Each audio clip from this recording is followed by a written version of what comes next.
வணக்கம் friends, welcome to round about case YouTube channel. எல்லாரும் எப்படி இருக்கீங்க? நல்லா இருக்கீங்களா? ஒவ்வொரு நாளும் ஒவ்வொரு கோயிலை பத்தி டீட்டெயிலா இந்த சேனல்ல பார்த்துட்டு வரோம். இன்னைக்கு நம்ம பார்க்க போற திருக்கோவில் திருச்சி மாவட்டம் திருவானைக்காவல் எனும் ஊரில் உள்ள அருள்மிகு ஜம்புகேஸ்வரர் திருக்கோவில். இந்த கோயிலை பத்தி டீட்டெயிலா தெரிஞ்சுக்கலாமா? இத்தல இறைவன் சுயம்பு லிங்கமாக அருள்பாலிக்கிறார். பஞ்சபூத தலங்களில் இத்தலம் நீர்த்தலம், அதாவது அப்புத்தலம். இக்கோவில் சோழர்களால் கட்டப்பட்டது.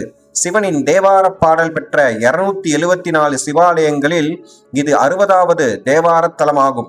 அம்மனின் 51 சக்தி பீடங்களில் இது ஞான சக்தி பீடம் ஆகும். சுவாமி சன்னதிக்கு பின்புறத்தில் சரஸ்வதி நின்ற நிலையில் வீணை இல்லாமல் காட்சி தருகிறாள். அருகில் கார்த்திகை ரோகிணியுடன் சந்திரன் இருக்கிறார். 5 முகங்கள் கொண்ட பஞ்சமுக விநாயகர், ஜேஷ்டா தேவியுடன் கூடிய சனீஸ்வரர் ஆகியோர் இங்கு குறிப்பிடத்தக்கவர்கள். குபேரன் பூஜித்த குபேரலிங்கம் ஜம்பு தீர்த்தக்கரையில் உள்ளது. ஆனி பௌர்ணமியில் இவருக்கு முக்கணி அபிஷேகம் நடக்கிறது. பிரம்மா ஒருமுறை தான் படைத்த பெண்ணையே அடைய விரும்பினார். இதனால் அவருக்கு ஸ்ரீ தோஷம் உண்டானது. தோஷ நிவர்த்தி பெற சிவனை வேண்டினார். அவருக்கு அருள் செய்த சிவன் கைலாயத்திலிருந்து கிளம்பினார். அப்போது அம்பிகை தானும் வருவதாக கூறினாள். சிவன் அவளிடம் பிரம்மா பெண்கள் மீது மோகம் கொள்பவர் என்று சொல்லி அவளை உடன் அழைத்துச் செல்ல மறுத்தார். ஆனால் அம்பிகை சிவனிடம், நான் உங்களது வேடத்தில் வருகிறேன், நீங்கள் சேலை அணிந்து என் வேடத்தில் வாருங்கள் என்றாள். சிவனும் ஏற்றுக்கொள்ள இருவரும் மாறு வேடத்தில் சென்றனர். சிவனும் சக்தியும் ஒன்று என்பதன் அடிப்படையிலும் இந்த திருவிளையாடல் நிகழ்ந்தது. பின்னர் பிரம்மாவுக்கு இருவரும் பாவ மன்னிப்பு வழங்கினர். இங்கு நடக்கும் பிரம்மோற்சவத்தின் போது சிவன் அம்பாள் இருவரும் மாறு வேடத்தில் பிரம்ம தீர்த்தத்திற்கு எழுந்தருளி பிரம்மாவிற்கு காட்சி தருகின்றனர். பிரம்மா அவர்களை தியானம் செய்யும் சமயம் என்பதால் அப்போது மேலதாளம் இசைக்கப்படுவது இல்லை. சக்தி பீடங்களில் ஒன்றான இத்தலத்தில் அகிலத்தை காப்பவளாக அம்பிகை அருள்வதால் அகிலாண்டேஸ்வரி என்று அழைக்கப்படுகிறாள். அகிலாண்டேஸ்வரி இத்தலத்தில் ஜம்புகேஸ்வரரை உச்சிகாலத்தில் பூஜிப்பதாக ஐதீகம். எனவே மதிய வேளையில் அம்பாளுக்கு பூஜை செய்யும் அர்ச்சகர் அம்பாள் அணிந்த புடவை, கிரீடம் மற்றும் மாலை அணிந்து கையில் தீர்த்தத்துடன் மேலதாளம் முழங்க சிவன் சன்னதிக்கு செல்வார். சுவாமிக்கு அபிஷேகம் செய்து கோமாதா பூஜை செய்துவிட்டு அம்பாள் சன்னதி திரும்புவார். இந்த பூஜையை அம்பாளே நேரில் சென்று செய்வதாக ஐதீகம். இந்நேரத்தில் அர்ச்சகரை அம்பாளாக பாவித்து பக்தர்கள் வணங்குகின்றனர். ஆடி மாதத்தில் அம்பாள் இங்கு சிவனை வேண்டி தவம் இருந்ததாக ஐதீகம். எனவே இத்தலத்தில் ஆடி வெள்ளி திருவிழா சிறப்பாக கொண்டாடப்படுகிறது. சிவன் அம்பாளுக்கு இத்தலத்தில் குருவாக இருந்து உபதேசம் செய்ய அம்பாள் மாணவியாக இருந்து கற்றாள். எனவே மாணவர்கள் இங்கு அதிகளவில் வேண்டிக் கொள்கிறார்கள். ஜம்புகேஸ்வரர் அமர்ந்துள்ள மூலஸ்தானம் எதிரில் வாசல் கிடையாது. 9 துளைகளுடன் கூடிய கல் ஜன்னல் இருக்கிறது. பக்தர்கள் இந்த துளை வழியில்தான் சுவாமியை தரிசிக்க வேண்டும்.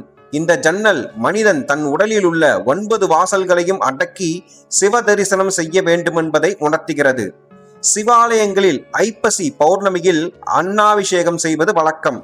ஆனால் இங்கு வைகாசி பௌர்ணமியில் அன்னாபிஷேகம் செய்கின்றனர். இங்கு சிவன் சன்னதியில் எப்போதும் நீர் ஊறிக்கொண்டே இருக்கிறது. ஐப்பசி மாதம் மழைக்காலம் என்பதால் கருவறைக்குள் தண்ணீர் வழக்கத்தை விட அதிகமாகவே இருக்கும். எனவே அன்னாபிஷேகம் செய்வது சிரமம். வைகாசியில் தண்ணீர் குறைந்து ஈரப்பதம் மட்டுமே இருக்கும். எனவே அந்நேரத்தில் அன்னாபிஷேகம் செய்கின்றனர். ஐப்பசி பௌர்ணமியில் லிங்கத்திற்கு விபூதி காப்பு இடப்படுகிறது. மதுரையைப் போலவே இத்தலத்திலும் சிவபெருமான் சித்தர் வடிவில் வந்து திருவிளையாடல் நிகழ்த்தியுள்ளார். இப்பகுதியை ஆண்ட மன்னன் கோவிலின் 5ஆம் பிரகாரத்தை கட்டினான். அப்போது போர் செய்ய வேண்டிய சூழல் ஏற்பட்டது. ஆனாலும் அவனது மனம் போர் செய்வதில் லகிக்கவில்லை. அவன் சிவனை வேண்டினான். சிவன் விபூதி சித்தராக வந்து பிரகாரம் கட்டும் வேலையை முடித்தார். இதனை அறிந்த மன்னன் மகிழ்ந்தான். சிவன் கட்டிய மதில் திருநீற்றான் திருமதில் என்றும் பிரகாரம் விபூதி பிரகாரம் என்றும் அழைக்கப்படுகிறது. விபூதி சித்தருக்கு பிரம்ம தீர்த்தக்கரையில் சன்னதி உள்ளது. ஆரம்பத்தில் இங்கு அம்பாள் உக்கிரமாக இருந்தாள். பொதுவாக உக்கிரமான அம்பிகையை சாந்தப்படுத்த ஸ்ரீசக்கரத்தில் அம்பாளின் ஆக்ரோஷத்தை செலுத்தி சாந்தப்படுத்துவர். ஆனால் இங்கு வந்த ஆதிசங்கரர் ஸ்ரீசக்கரத்துக்கு பதிலாக 2 தாடங்களை ஸ்ரீசக்கரம் போல் உருவாக்கி அம்பாளுக்கு பூட்டிவிட்டார். பின்னர் அம்பாள் சாந்தமானாள். உக்கிரமான அம்மாவை பிள்ளையான விநாயகர் முருகன் இருவரும் சாந்தப்படுத்தும் வகையில் அம்பாளுக்கு எதிரே விநாயகரையும் பின்புறம் முருகனையும் சங்கரர் பிரதிஷ்டை செய்தார். கைலாயத்தில் சிவனுக்கு சேவை செய்த சிவகணங்களான புட்பனந்தன், மாலியவான் என்னும் இருவர் தங்களில் யார் அதிகமான சேவை செய்கிறார்கள் என்பதில் போட்டி வந்தது. ஒரு கட்டத்தில் இருவருக்கும் இதுவே பிரச்சனையாகி ஒருவரை ஒருவர் சிலந்தியாகவும் யானையாகவும் பிறக்கும்படி சபித்துக் கொண்டனர். இதனால் மாலியவான் சிலந்தியாகவும் புட்பனந்தன் யானையாகவும் பிறந்தனர். இவ்விருவரும் இத்தலத்தில் சிவனை வழிபட்டனர். இதிலும் இவர்களுக்கு இடையே போட்டி உண்டானது. இதில் சிலந்தி யானையில் தும்பிக்கைக்குள் புகுந்தது. இதில் சிவன் யானைக்கு மட்டும் முக்தி கொடுத்தார். சிலந்தி யானையை கொல்ல முயன்றதாக மீண்டும் பிறக்கும்படி செய்தார். சிலந்தி சோழ மன்னன் சுபவேதர் கமலாவதியின் மகனாக பிறந்து இவரே கோச்செங்கட் சோழ மன்னன் ஆனார். இம்மன்னனே தனது முற்பிறவி பயனால் யானைகள் புக முடியாதபடி சிவனுக்கு மாடக் கோவில்கள் கட்டினார். இக்கோவிலையும் யானை புகாதபடி திருப்பணி செய்தார். இம்மன்னனுக்கு இங்கு சன்னதி இருக்கிறது. இக்கோவிலில் திருக்கல்யாணம் நடப்பதில்லை. சிவனை வேண்டி அம்பாள் தவமிருந்த போது அவளுக்கு சிவன் காட்சி கொடுத்தார். ஆனால் திருமணம் செய்து கொள்ளவில்லை. எனவே இங்கு சுவாமிக்கு திருக்கல்யாணம், பள்ளியறை பூஜை கிடையாது. ஆனால் பள்ளியறை இருக்கிறது. இந்த பள்ளியறைக்கு இங்கு அருள்பாலிக்கும் சொக்கநாதர், மீனாட்சியே செல்கின்றனர். சிவன் அம்பாள் மட்டுமன்றி இங்கு வேறு சுவாமிகளுக்கும் திருக்கல்யாணம் நடப்பதில்லை என்பது குறிப்பிடத்தக்கது. வேதியர் ஒருவர் கவி இயற்றுவதில் வல்லமை பெற அகிலாண்டேஸ்வரியை வேண்டினார். அவருக்கு அருள அம்பாள் வெற்றிலை போட்டபடியே சென்றாள். வேதியரிடம், நான் வெற்றிலை போட்டுள்ளேன், கோவிலுக்குள் உமிழ்வது தவறு, எனவே உன் வாயை திறக்கிறீரா, உமிழ்ந்து கொள்கிறேன் என்றாள் அம்பாள். கோபமடைந்த வேதியர் அவளை விரட்டிவிட்டார்.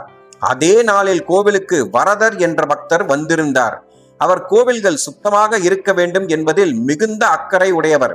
கோவில் பால்படாமல் இருக்க எந்த தியாகத்தையும் செய்வேன், பெண்ணே தாராளமாக என் வாயில் உமிழ்ந்து கொள் என்றார். அம்பாளும் அப்படியே செய்ய அவர் பிரபலமான கவியானார். அவரே காலமேக புலவர் என பிற்காலத்தில் அழைக்கப்பட்டார். இந்த நிகழ்வின் அடிப்படையில் சிறந்த கல்வியறிவு, கலைஞானம் பெற அம்பாளுக்கு தாம்பூலம் படைத்து வழிபடுகின்றனர். முருகப்பெருமான் ஆங்கார கோலத்தில் ஜம்பு தீர்த்தக்கரையில் இருக்கிறார். இங்கு வந்த அருணகிரியார் தமக்கு காமம் என்னும் எதிரியால் தொந்தரவு உண்டாக கூடாது என்று முருகனிடம் வேண்டிக் கொண்டார். முருகனும் காமத்தை அசுரத்தன்மைக்கு ஒப்பிடும் வகையில் ஒரு அசுரனாக்கி காலின் அடியில் போட்டு அடக்கிய நிலையில் காட்சி தருகிறார். முருகனின் இத்தகைய அமைப்பை காண்பது அபூர்வம். இங்குள்ள சனி பகவான் குதிரை முகத்துடன் தனது தாயுடன் குழந்தை வடிவில் அமர்ந்துள்ளார். எனவே இவர் பாலசனி என்று அழைக்கப்படுகிறார். மேலும் சனியின் மனைவிகளான ஜேஷ்டாதேவி, நீலாதேவியும் குழந்தை வடிவில் அருள்பாலிக்கின்றனர். இக்கோவிலின் தல வரலாறை பார்ப்போம். சிவன் கட்டளைக்காக அம்பிகை பூலோகத்தில் மானிட பெண்ணாக பிறந்தாள். இங்கு காவிரி நீரில் லிங்கம் பிடித்து வழிபட்டாள். சிவன் அந்த லிங்கத்தில் எழுந்தருளி அவளுக்கு காட்சி தந்தார். அம்பிகையால் நீரில் லிங்கம் உருவாக்கப்பட்ட தலம் என்பதால் இது பஞ்சபூத தலங்களில் நீர்த்தலமானது. பிற்காலத்தில் ஜம்பு என்னும் முனிவர் சிவனை வேண்டி இங்கு தவம் இருந்தார். சிவன் அவருக்கு காட்சி கொடுத்து நாவல் பழ பிரசாதம் கொடுத்தார். பழத்தை உண்ட முனிவர் அதன் புனிதம் கருதி விதையையும் விழுங்கிவிட்டார். அவர் விழுங்கிய விதை வயிற்றுக்குள் முளைத்து தலைக்கு மேலாக மரமாக வளர்ந்தது. அவர் சிரசு வெடித்து முக்தி பெற்றார். நாவல் மரத்துக்கு ஜம்பு என்றும் பெயருண்டு. அம்பிகையால் அமைக்கப்பட்ட நீர்லிங்கம் இந்த மரத்தின் கீழ் அமைந்துள்ளது. பக்தராகிய ஜம்புவுக்கு முக்தி கொடுத்ததால் சுவாமி ஜம்புகேஸ்வரர் என பெயர் பெற்றார். இக்கோவிலின் மூலவர் ஜம்புகேஸ்வரர், உற்சவர் சந்திரசேகரர் சோமாஸ்கந்தர், தாயார் அகிலாண்டேஸ்வரி, தலவிருச்சம் வெண்ணாவல், தீர்த்தம் நவதீர்த்தங்கள் காவேரி.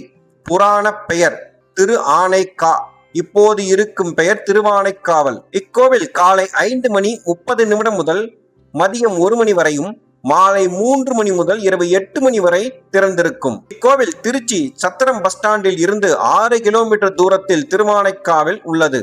அருகிலுள்ள ரயில் நிலையம் திருச்சி, அருகிலுள்ள விமான நிலையம் திருச்சி. மீண்டும் ஒரு நல்ல பதிவில் உங்களை வந்து சந்திக்கிறேன். இந்த வீடியோ உங்களுக்கு பிடித்திருந்தால் லைக், ஷேர், சப்ஸ்கிரைப், கமெண்ட் செக்ஷனில் கமெண்ட் செய்யவும். நன்றி, வணக்கம்.